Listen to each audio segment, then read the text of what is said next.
할렐루야. 예, 주님의 이름으로 사랑하고 축복합니다.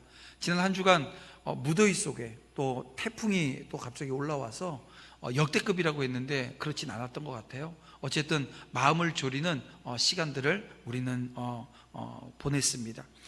그러면서 오늘 우리는 또 이 시간 예배하는 자리에 서 있습니다. 우리 함께 예배하는 그 가운데 하나님의 은혜가 충만하기를 주님의 이름으로 축원함을 드립니다. 그래서 우리 앞뒤로 우리 옆에 있는 분들과 함께 인사할 때 은혜 충만하세요. 우리 함께 인사 잠시 나누겠습니다. 네, 은혜 충만하시길 바랍니다. 예. 네, 이제 오늘부터 한 10번에 걸쳐서 이 데살로니가 전서 말씀을 우리가 함께 살피고 나누길 원합니다. 주제를 이렇게 복음으로 답하다라고 하는 주제를 가지고 오늘은 그들로 말하게 하다라고 하는 제목으로 이 데살로니가 교회가 복음으로 답한 모습을 통해서 은혜 받고 우리 또한 그 자리로 나아가기를 간절히 소원해 봅니다. 여러분, 신약 성경의 모든 이 서신서들은 1차적으로 각 서신서의 이 배경을 이해하는 게 상당히 중요합니다. 즉, 각 서신이 어떤 수신자에게 어떤 상황에서 어떤 목적으로 주어졌는지 이것을 살펴보는 것은 각 서신서를 이해하는 데 있어서 중요하다는 거예요. 가장 먼저 되어지는 작업이 되어져야 합니다. 먼저 본 서신의 수신자는 데살로니가 교회이고요. 본 서신이 기록될 당시의 상황을 그래서 이해하는 것은 대단히 중요하다고 말씀드렸는데요. 사도 바울이 2차 선교 여행 당시를 역사적 배경으로 하고 있습니다. 데살로니가 교회는 바울이 제2차 선교 여행할 당시, 그러니까 AD 49년에서 52년 사이에 이 마게도냐에서 이 빌립보 교회가 처음 세워졌고요. 그 두 번째로 세워진 교회가 바로 데살로니가 교회입니다. 여기에 대한 기록이 사도행전 17장에 나와요. 그래서 설명하는 것보다 한번 읽어보는 게 좋겠다는 생각이 듭니다. 그래서 우리 사도행전 17장 1절에서 우리 10절 말씀을 우리 함께 보도록 하겠습니다. 우리 함께 읽어보겠습니다. 시작.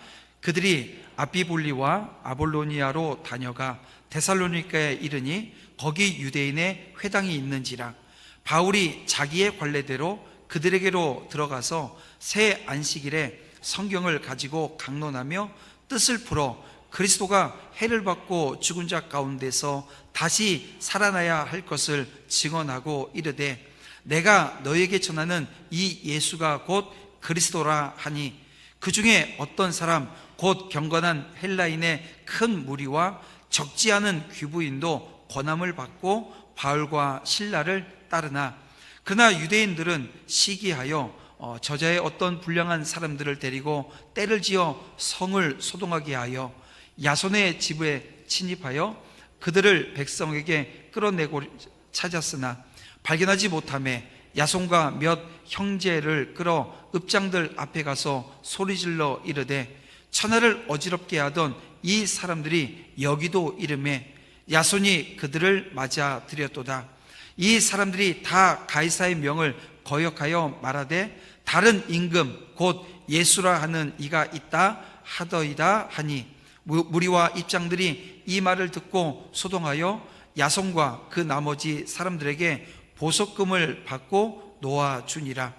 밤에 형제들이 곧 바울과 실라를 베레아로 보내니 그들이 이르러 유대인의 회당에 들어가니라. 아멘. 여러분, 이 데살로니가 시는 로마에서 아시아로 이어지는 로마 제국의 주요 간선 도로인 에그나티아 도로상에 위치하고 있었습니다. 그러니까 동서양을 잇는 이 교통과 상업의 중심지였어요. 그래서 이 데살로니가의 당시에 인구가 몇만 명이냐면 20만 명이 살고 있었어요. 그러니까 뭐 지금 20만 명 하게 되어지면 큰 도시가 아닙니다, 우리나라에서. 근데 그 당시 이 2000년 전에 20만 명이 살고 있는 도시다라고 하면 큰 도시였고요. 그리고 이 마게도냐 지방의 제일 큰 도시였기에 여기가 행정수도 역할을 감당하고 있었습니다. 자, 여러분 보세요. 20만 명이 살고 있고 상업과 행정의 중심 도시였다. 어떻게 보면 사도 바울에게 있어서 이 데살로니가는요, 어떻게 보면 선교의 매우 중요한, 전략상 중요 도시가 아닐 수 없었습니다. 그래서 빌립보 전도 사역 이후에 사도 바울은 데살로니가로 옮겨가서 전도 활동을 수행했어요. 근데 우리 지금 읽었던 사도행전 17장 4절 말씀에서도 보지만 이방인들의 무리가 회심하게 되어집니다. 근데 작지 않은 수가 회심하고 돌아오게 되어집니다. 바울이 전한 십자가 복음을 듣고 말입니다. 근데 이 바울이 이 데살로니가에서 했던 이 사역은 얼마 가지 못합니다. 수개월을 가지 못하고 큰 어려움에 봉착하게 되어져요. 바로 이 복음에 대해서 적대적이었던 유대인들이 극심한 박해를 일으키게 되어집니다. 유대인들의 박해로 인해서 이 데살로니가에 더 이상 머무를 수 없게 되어진 바울은 급기야, 우리 17장 10절에서 읽었지만 베레아로 피하게 되어져요. 근데 베레아까지 쫓아와서 막 박해를 해요. 그래서 어디까지 피신을 하냐면 지금 그리스 남부 해안 지역이죠. 아테네라고 하는 이 아덴 지역으로까지 피하게 되어지고요. 그 아덴에서 또 오른쪽에 있는 고린도로까지 피하는 모습이 그 가운데 있습니다. 그래서 그곳에서 계속해서 복음을 전하는 사역을 감당하게 되어집니다. 근데 이 데살로니가를 떠나온 바울은 이제 막 생겨난 이 신생교회, 이 데살로니가 교회를 염려하는 거예요. 그 염려로 견딜 수가 없는 거예요. 바울이 할 수 있는 것은 기도하는 것 말고는 할 수 있는 게 없었습니다. 그는 몇 번이고 다시 데살로니가로 가고자 했지만 번번이 사단의 방해로 무산되어지고 말았습니다. 그리고 바울은 더 이상 어떻게 할 수가 없으니까요, 한 명을 파송을 해요. 바로 디모데 파송을 해서 이 데살로니가 교회를 사역하게끔 했는데요. 그리고 자신은 고린도로 가서 복음 전도 사역을 계속합니다. 그런 중에 디모데가 이 바울에게 귀환해서 이 데살로니가 교회에 대한 소식을 전해주게 되어집니다. 이 데살로니가 전서는 이런 과정 중에 이 바울이 고린도에서 이 디모데로부터 이 데살로니가 교회의 소식을 듣고 쓴 서신이 바로 데살로니가 전서입니다. 근데 이 디모데가 전해준 이 데살로니가 교회의 소식은 대체로 기쁜 소식이었습니다. 바울이 염려했던 바와는 달리 이 데살로니가 교회의 성도들은 환난 중에서도 주의 재림을 고대하며 꿋꿋하게 신앙을 지키는 것은 물론이고 이 믿음과 사랑이 풍부했다는 거예요. 여러분, 그렇습니다. 이 바울은 지금 막 생겨난 이 교회에 대한 염려라고 하는 것이 있었지만 그들에 관한 소문을 듣고서 그들을 크게 칭찬하고 격려하는 자리로 나아가게 되어져요. 여러분, 그들을 향한 칭찬이 무엇입니까? 개척된 지 얼마 되지 않은 어린 교회이지만 이 데살로니가 성도들은 믿음의 역사와 사랑의 수고와 또 소망의 인내를 가지고 있었다는 거예요. 그래서 바울은 데살로니가 성도들에게 편지를 보냅니다. 그 편지의 내용, 그 첫 장면이 뭐냐면 은혜와 평강을 빌어주더라는 거예요. 1절 말씀을 보면 은혜와 평강이 너희에게 있을지어다 라고 말씀하고 있습니다. 여러분, 평강과 은혜가 아니라 은혜와 평강이라는 거예요. 여러분, 모든 사람들이 다 평강하기를 원하죠. 오늘 우리의 평안이 있기를 원하고 모두가 다 행복한 삶을 살기를 원합니다. 그런데 순서가 은혜가 먼저라는 거예요. 이 하나님의 은혜가 임하게 되어지면 평강이 임하게 되어진다는 거예요. 하나님의 은혜가 언제나 앞서는 삶의 자리, 저와 여러분 살아내기를 주님의 이름으로 축원함을 드립니다. 하나님의 은혜가 임하게 되어지면 평강이 임한다라고 하는 것을 알고 먼저 하나님의 은혜를 구하는 저와 여러분 되어지길 원합니다. 그런가 하면 바울은 이 데살로니가 성도들의 신앙으로 인해서 하나님께 감사하는데요, 2절 말씀을 보겠습니다. 우리가 너희 모두로 말미암아 항상 하나님께 감사하며 기도할 때 너희를 기억함은이라고 기록하고 있는데요. 자, 지금 바울이 이 데살로니가 교회를 향해서 감사하는 내용을 보십시오. 뭐 교인의 수가 많아졌다고 감사하고 있나요? 아니면 교회 재정이 많아졌다고 지금 감사하고 있습니까? 그렇지 않습니다. 그들의 신앙이 깊어지고 그들의 수고와 그들의 인내가 여전하기에 감사하고 있는 거예요. 바울은 우리가 무엇에 감사하고 있는지 알게 되어지면 저와 여러분이 어떤 감사의 자리에 또 어떤 감사의 흔적들이 남아야 되는지 분명히 알게 되는 것입니다. 그렇다면 여러분, 데살로니가 성도들은 어떻게 이 사도 바울로부터 이런 축원과 이 감사의 편지를 받을 수 있었을까요? 자, 오늘 본문 1절에 거기에 대한 답이 나옵니다. 바로 그들은 주 예수 그리스도 안에 있었다는 거예요. 여러분, 바울과 실루아나와 디모데는 하나님 아버지와 주 예수 그리스도 안에 있는 데살로니가인의 교회에 편지한다고 지금 기록하고 있어요. 그러니까 아버지 하나님과 주 예수 그리스도 안에 있었다는 거예요. 여러분, 이 안에라고 하는 단어는 이 사도 바울이 참 자주 사용하는 단어입니다. 주로 사용했던 단어인데요.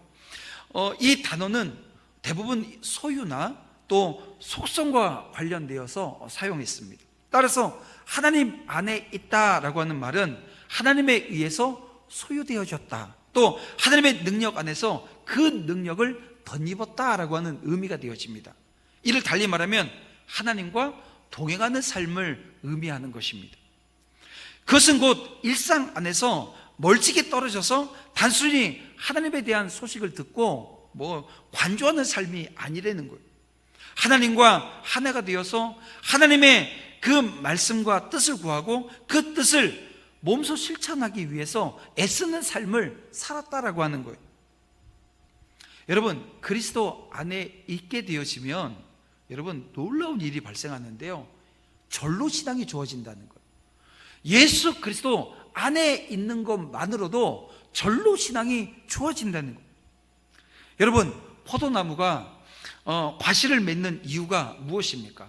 포도나무에 붙어있기 때문 아닙니까? 그래서 요한복음 15장 4절 말씀을 보세요.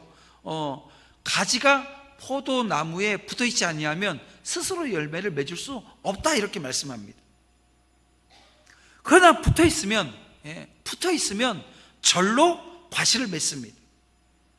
여러분, 데살로니가 성도들이 예수님과 연합한 결과 절로 믿음의 역사, 사랑의 수고, 소망의 인내를 가질 수 있었다는 거예요. 그러니까 예수 그리스도 안에 있다라고 하는 의미가 이런 겁니다. 여러분, 예수 그리스도 안에 있게 되어지면 십자가 복음, 나를 위해서 피 흘리신 그 주님의 놀라운 은혜의 역사 안에 있게 되어지면 오늘 우리에게 이런 데살로니가 교회가 이 바울로부터 칭찬받는 그 칭찬이 오늘 우리에게도 있게 되어진다는 거예요. 오늘 우리 성도들이 축원과 또 이 감사를 받는 것은 좋은 일입니다. 그러나 축원과 감사를 받으려고 여러분 인간적, 율법적 수고를 하는 것은 올바르지 않습니다. 여러분, 우리 좀 전에도 우리 낙도 선교 영상을 봤는데요, 우리가 가서 한 그 모든 것들이 만약 인간적 열심으로만 감당했다, 그리고 이것이 나를 내세우기 위한 어떻게 보면 공로를 주장하기 위한 과정이었다라고 한다고 한다면 이건 올바르지 않다는 거예요. 여러분, 오늘 우리는 예수 그리스도를 전하기 위해서 어떻게 보면 복음이 전해지기 위해서는 접점이 있어야 되잖아요. 그래서 교회를 아름답게 그리고 오늘 우리에게 주어진 재능을 가지고 복음을 전합니다. 미용봉사나 대문 녹장 페인트를 칠하거나 또 네일아트를 하거나 그러면서 찾아가서 복음을 전하는 어떻게 보면 매개체 역할을 했던 사역입니다. 근데 이 모든 것이 여러분 오늘 우리는 예수 그리스도 안에 있기 때문에 이 일들을 했던 거죠. 예수 안에 있으면 여러분 오늘 우리는 이 귀한 사역을 감당해낼 수 있습니다. 그 감당하는 가운데 어떻게 돼요? 더 좋은 믿음, 한결 더 큰 믿음의 자리에 저와 여러분이 서게 되어진다는 것입니다. 그러면 오늘 우리는 예수 안에 있으면서 이 데살로니가 교회가 바울로부터 받은 칭찬의 내용을 좀 살펴볼 필요가 있습니다. 3절 말씀인데요, 너희의 믿음의 역사와 사랑의 수고와 우리 주 예수 그리스도에 대한 이 소망의 인내를 우리 하나님 앞에서 끊임없이 기억한다고 말씀하고 있는 이 세 가지, 믿음의 역사, 사랑의 수고, 소망의 인내에 대해서 오늘 우리가 한번 생각해 봐야 합니다. 먼저 이 믿음의 역사입니다.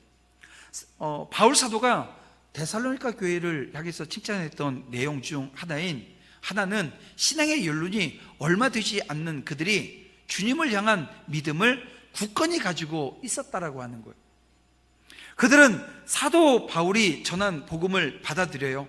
그리고 복음에 대한 확신으로 충만했습니다. 데살로니가 교회는 주의 말씀을 믿을 뿐 아니라 그 믿음에 반응해서 우상을 버려요. 하나님을 섬기는 자로 나아가게 되어집니다. 구체적으로 확실한 행위를 통해서 자신들의 믿음을 분명히 드러냈던 것입니다. 여러분, 바울은 염려하고 있었잖아요. 바울은 가서 복음 전하고 염려하고 있었어요. 그들이 어떠할까 염려하고 있었어요. 그런데 그 염려는 기도의 자리로 갔고 그 기도가 하나님 앞에 상달되어졌습니다. 그리고 성령께서 그들의 심령 가운데 좌정하셨던 거예요. 우리 작년에 횡간 중앙교회 가서 사역을 했습니다. 지금 이제 담임 목사님이 지금 공석인 가운데 있어요. 염려했죠. 근데 이번에도 이정화 선교사님 얘기를 들어봤더니 작년에 저희가 갔을 때 성도가 8명이었어요. 근데 저희 사역을 통해서 3분이 더 신앙생활을 하기로 결정을 하고 11명이 되어졌습니다. 3명이 더 늘어나는 게요, 엄청난 일이에요. 그 안에 사시는 분들이 한 40-50명 정도 되거든요. 다 어르신들이에요. 근데 그 중에 3명이 다시 신앙생활을 시작하신 거예요.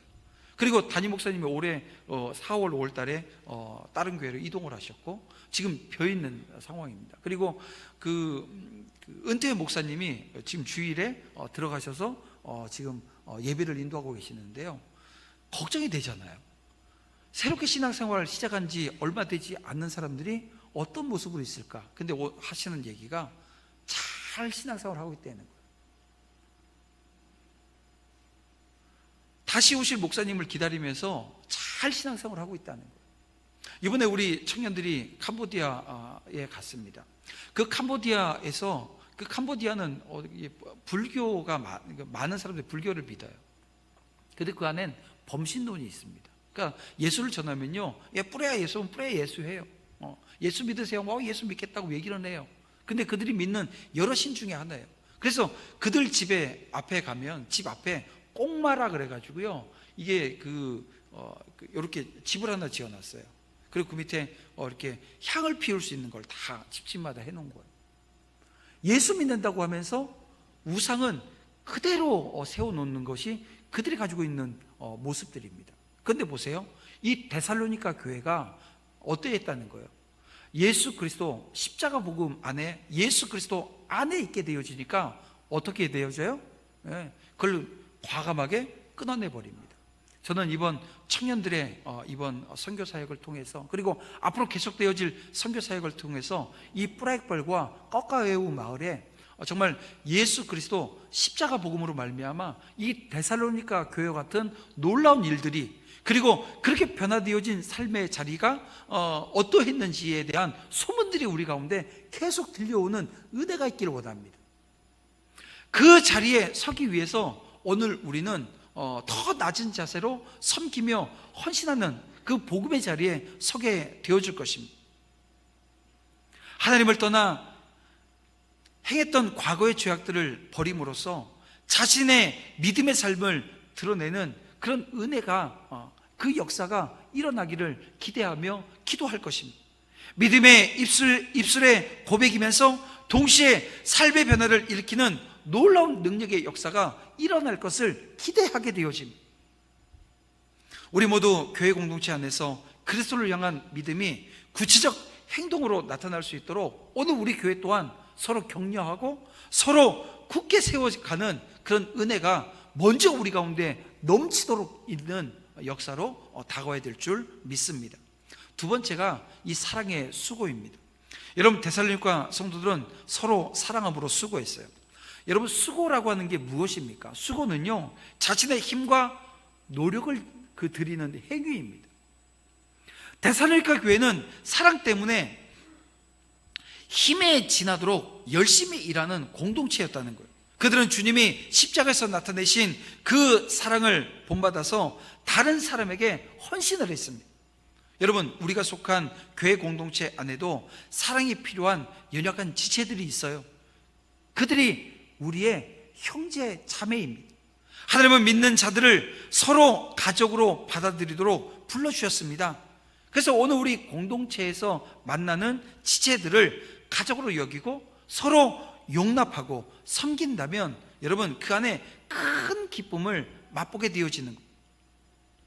예수님은 우리가 서로 사랑하는 것만이 그리스도의 제자됨을 보여주는 확실한 표지라고도 말씀하셨어요.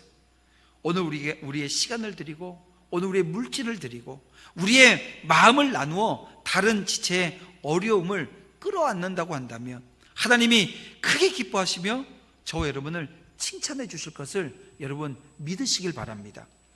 마지막 세 번째, 이 소망의 인내가 오늘 우리 가운데 있어야 하는데요, 이 데살로니가 성도들 역시 바울처럼 유대인들에게 박해를 받았다고 제가 말씀드렸죠. 이들이 박해를 받은 이유가 무엇입니까? 다른 데 있지 않습니다. 오직 예수 그리스도만이 유일한 주시다, 유일한 왕이시라고 고백했기 때문에 그래요. 이런 고백은 당시 로마 황제에게 정면으로 대항하는 행위였습니다. 그래서 유대인들이 이걸 잘 이용했던 거예요. 그리스도인들에게 적개심을 가진 이 로마의 힘을 빌려서 교회를 박해했던 것입니다. 이런 상황 속에서도 이 데살로니가 성도들은 성령으로 기뻐했고 소망으로 인내했어요. 주님이 다시 오실 것을 믿었기 때문에 그렇습니다. 이 소망이 인내하게 했던 거예요. 예수께서 다시 오실 그 재림이주로 오실 것을 믿는 믿음은요, 오늘 우리 삶의 자리에 이런저런 어려움이 올 때마다 견딜 수 있게 해줘요. 여러분, 견디는 것이 축복입니다. 견디는 것이 은혜입니다. 견디는 것이 마지막 때에 오늘 우리 성도들이 해야 될 삶의 자리에 한 축이라는 거예요. 어려움과 반대 속에 있습니까? 여러분, 약속을 바라보며 소망으로 인내하시길 바랍니다. 그러면 장차 하나님이 가져다 주실 영원한 영광을 여러분 오늘 우리가 누리게 되어지고 참여하는 자리에 반드시 서게 되는 것입니다. 여러분, 하나님은 우리에게 믿음과 또 사랑과 이 소망이 있기를 원하시고 또 날마다 자라기를 원하셔요. 삶의 고난이 찾아오더라도 뒤로 물러서지 않고 믿음을 선택하는 저와 여러분을 기대하고 계십니다. 그리고 이웃을 향한 사랑의 수고 기꺼이 감당해내기를 원하십니다. 이런 삶이 계속되어지면 우리가 그토록 소망했던 주의 날을 맞이하게 될 거라는 거예요. 그날에 하나님은 믿음대로 행한 성도들에게 큰 칭찬을 해주실 것을 여러분 믿으시길 바랍니다. 이런 데살로니가 성도들의 믿음이 어땠다는 거예요? 소문나기 시작했다는 거예요. 사람들이 그 데살로니가 성도들을 향해서 이야기를 하기 시작했습니다. 소문나기 시작했던 거예요. 이 소문은 마게도냐뿐만이 아니라 지금 그리스도 남부 지역에까지 소문이 났다는 거예요. 그러니까 아가야 지방에까지 소문이 났습니다. 근데 이 소문이요 엄청나게 빠르게 확산되어집니다. 당시 데살로니가는 박해를 받고 있었잖아요. 그리고 얼마 지나지 않아서 이 사도 바울이 데살로니가 교회에 편지를 보냅니다. 여러분, 성도들이 많은 환난 가운데서 이 성령의 기쁨으로 말씀을 받았다면 여러분 그 칭찬이 여러분 얼마나 큰 위로가 되어졌겠습니까? 여러분 6절 말씀을 한번 보세요. 또 너희는 많은 환난 가운데서 성령의 기쁨으로 말씀을 받아 우리와 주를 본받는 자가 되었다고 말씀하고 있습니다. 환난 가운데 있었지만 그들은 말씀을 받았고 그 말씀 가운데 직접 받는 모습이 있었어요. 그러니까 여러분 보세요. 박해와 지금 이 편지가 지금 전해진 이 시간적 차이를 보게 되어지면 이게 많지 않습니다. 근데 이 과정을 통해서 우리가 알게 되어지는 것이 이들의 소문이 얼마나 빨리 확산되어졌는가를 알게 되어진다는 거예요. 데살로니가 교인들이 주를 본받는 자들이 되었다는 것입니다. 자, 7절 말씀 보니까 주를 본받으니 마게도냐와 이 아가야에 있는 모든 믿는 자들의 본이 되었다라고 성경은 우리에게 증거해 줍니다.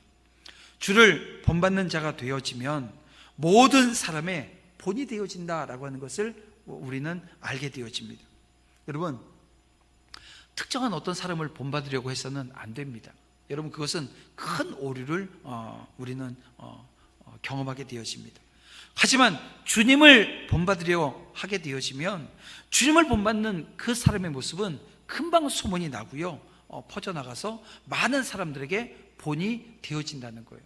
그리고 그 소문들은 여러분 이야기로 전해지게 되어지죠. 여러분, 탈무드를 보게 되어지면 세상 소문은 반드시 세 사람을 죽인다라고 하는 말이 있습니다. 소문을 퍼뜨리는 사람, 소문을 듣는 사람, 그리고 소문을 일으킨 사람 어떻게 된다고요? 죽는다는 거예요. 그런데 여러분 보세요. 믿음의 소문은 여러분 반드시 세 사람을 살리게 되어집니다. 믿음의 소문을 일으킨 사람, 믿음의 소문을 퍼뜨리는 사람, 믿음의 소문을 듣는 사람, 여러분 이 세 사람이 다 살아난다는 거예요. 여러분, 성도는 믿음의 소문을 일으키는 사람이 되어야 합니다. 믿음의 소문을 일으키기 위해서 오늘 우리는 주 예수 안에 있어야 합니다. 예수 그리스도 십자가 복음 안에 있게 되어지면 여러분 오늘 우리는 절로 믿음의 소문을 낼 수 있는 그런 은혜의 역사가 우리 가운데 임하게 되어진다는 거예요. 그리고 주님을 본받는 사람이 되게 되는 것입니다. 사랑하는 성도 여러분, 오늘 마지막 때를 살아나가면서 오늘 우리가 십자가 복음 안에 거하고 그 십자가 복음이 오늘 우리의 믿음, 소망, 사랑이 분명히 있음을 소문으로 퍼지게 되어지므로 여러분, 선한 영향력이라고 하는 것 그냥 가서 누굴 도와준다고 선한 영향력이 생기는 것이 아닙니다. 오늘 성령께 온전히 붙들린 바 되어져 하나님의 마음을 알고 하나님의 뜻을 행하는 자리에 서게 되어지는 놀라운 축복의 역사가 이 데살로니가 교회를 넘어 우리 도남제일교회를 넘어 여러분 이 땅 교회를 넘어 교회가 세워지고 교회를 넘어 이 소문이 퍼지게 되어질 때 오늘 우리는 하나 되어 연합해서 하나님의 나라 이루게 되는 줄 믿습니다. 이 믿음으로 오늘 한 주간 여러분 살아내시면서 주님이 주시는 축복의 자리에 여전히 나와 함께 하시며 나를 세워주시는 은혜의 자리에 우리 함께서 복음이 이렇게 복음으로 답하다라고 하는 그런 증인의 사명 저와 여러분 감당해내시기를 주님의 이름으로 축원함을 드립니다.